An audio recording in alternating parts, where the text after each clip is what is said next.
Hey everybody, it's Ron from Pick Dawgz. This is Ron's Rundown. We're going to go over the MLB games scheduled for Thursday, June 27th, 2024. And if you like what you see, make sure to give this video a big thumbs up and subscribe to our channel. Don't forget to put your baseball picks in the comment section below. And if you're looking for my best bets, including my daily rundown best bet in the MLB, you can find those at the premium picks tab at pickdawgz.com. There's also a link in the description. Alrighty, here we go. Here are the games for Thursday in Major League Baseball. First up, we see the Minnesota Twins taking on the Arizona Diamondbacks. We're going to see Jordan Montgomery for Arizona, no official starter for Minnesota. Now, Jordan Montgomery has been pitching a lot better recently, but he still has that ERA at 6.55 at Chase Field this year in his 33 innings at home. And, the Twins have been hitting lefties very well recently in the top 10 in both team OPS and isolated power against lefties in the last month. Yeah, we know no official starter right now for the Twins, but they have a solid bullpen, and I do think they get to Montgomery, so I'm willing to take the Minnesota Twins on the money line this one on the road. Next up, the Chicago Cubs taking on the San Francisco Giants. This one 3:45 Eastern on ESPN+. Shota Imanaga and Jordan Hicks are your starters. Now, originally we mentioned we thought Imanaga was going to go on Wednesday. He's moved here to Thursday. We know that last game for him against the New York Mets, a game to forget for him. 10 earned runs, 11 base hits, 3 home runs. The wind was blowing way out at Wrigley. This is a much better spot for him at Oracle Park, a very pitcher-friendly ballpark.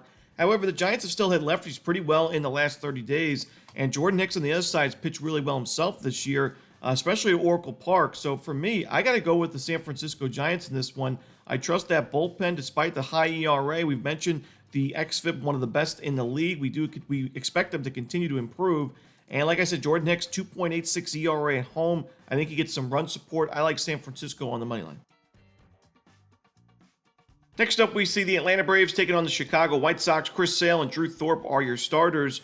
Now, even though Chris Sale's been on the mound in this one and he's been pitching really well this season, this is still a pretty tough matchup, or a pretty tough spot, I would say, for the Atlanta Braves, who had to play a doubleheader on Wednesday in St. Louis against the Cardinals, and then play this game in Chicago, a makeup game from the April 3rd postponement, and then tomorrow have to go back home to play the Pirates for the home series this weekend. The Braves kind of all over the place, and we know it's never easy playing after a doubleheader. The bullpen used quite a bit, and Chris Sale, like I mentioned, pitching really well, but the White Sox have been pretty decent against lefties in the last month offensively. Drew Thorpe's coming off his best start at the major league level thus far. 6 innings, a shutout ball, and a 5-1 White Sox victory in that last game.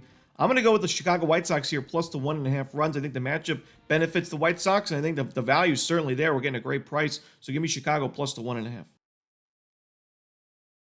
Next up, we see the Miami Marlins taking on the Philadelphia Phillies. We're going to see Trevor Rogers and Zach Wheeler as your starters. There's no doubting that Trevor Rogers has really improved recently, but this is a pretty tough matchup up against the Phillies, who have been hitting lefties well this year, and Zach Wheeler, who's been one of the best pitchers in the National League. He's starting to get some more run support these days, and for me, even if Rogers pitches pretty well, which I could see, I don't think he's going to go too much more than 6 innings, and you have to look at that Marlins bullpen, which has not been great this year. I think the Phillies have the big advantage in the bullpen, the big advantage in the lineup, and the starting pitching advantage as well, so give me the Phillies on the run line in this one.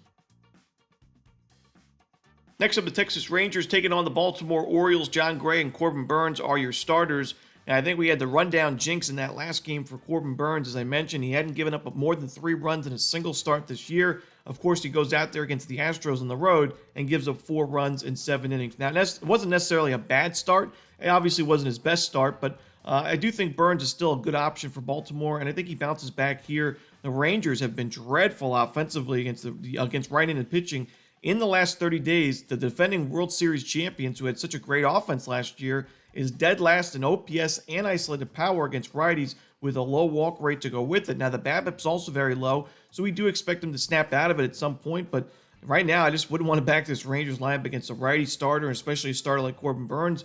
John Gray, bounced back start from him in that last game, but the Orioles are a very tough lineup against righties, arguably the best right now, at least recently, so give me the Orioles in this one, laying the 1.5 runs on the run line. Next up, the New York Yankees taking on the Toronto Blue Jays. Carlos Rodon and Jose Barrios are your starters. I know Rodon has struggled quite a bit recently, giving up 12 earned runs in his last 2 starts, but now he's facing the Toronto Blue Jays, who are dead last in baseball in the last month in OPS and ISO against lefties. So it's a decent matchup here for him to bounce back. And while he struggled against the Blue Jays earlier in the season, I still think he'll be the better option in this game. I think the Yankees get going here offensively against Jose Barrios, who has really regressed big time recently. A lot of sharp contact. We saw 3 home runs in that last game to the Guardians. The strikeout numbers are still really concerning. Only 68 Ks in 97 innings. He's not pitching as deep as he was in games. Last game only 5 innings of work. So I'm worried about Berríos. I think the Yankees get to him. I'm going to go with the Yankees in this one on the money line and run line. Next up, the Cincinnati Reds taking on the St. Louis Cardinals. Andrew Abbott and Miles Mikolas are your starters. I like the under in this one. Mikolas has been a completely different pitcher than he was at the beginning of the year. While his last game wasn't his best start, it still was a win for the Cardinals in the end. 6 innings, 4 runs, just 1 run shy of a quality start in a 9-4 Cardinals victory. I do think, though, St. Louis offensively, not a great matchup here against Abbott, who's pitched well. His expected numbers are sharp. The Cardinals have not been great against left-handed pitching. Now, Abbott struggled against the Cardinals back earlier, not too long ago, back on May 28th, but that was at Great American Ballpark, very hitter-friendly ballpark. Now at Busch Stadium, I think Abbott bounces back against these Cardinals. I think we go under the total in St. Louis, Cincinnati. Next up, the Cleveland Guardians taking on the Kansas City Royals. This one, 8:10 Eastern on Fox Sports 1. Ben Lively and Michael Wacha are your starters. I like the opposite in this one. I like the over, not only in this game, but probably throughout this series. I think this is going to be a high-scoring one.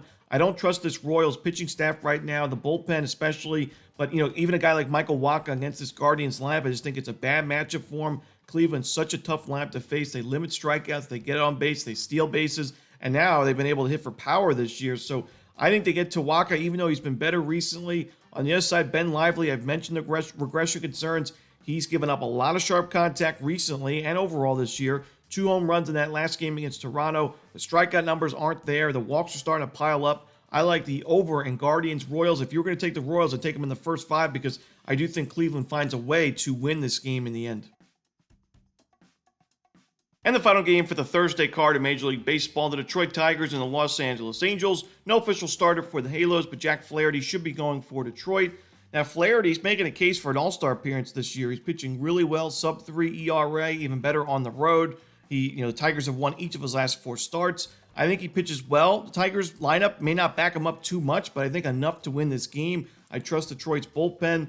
The Angels have been decent here and there offensively in a few spots, but overall, I still think this is one of the weaker lineups in the American League. So I'm going to go with the Tigers in this one on the money line. And that's it. Those are the games for Thursday in baseball. Hope you enjoyed this video. If you did, don't forget to hit that like button and subscribe. And don't forget to put your baseball picks in the comment section below. Again, if you're looking for my best bets, you can find those at Pick Dawgz Premium. As always, this is Ron Romanelli. Good luck.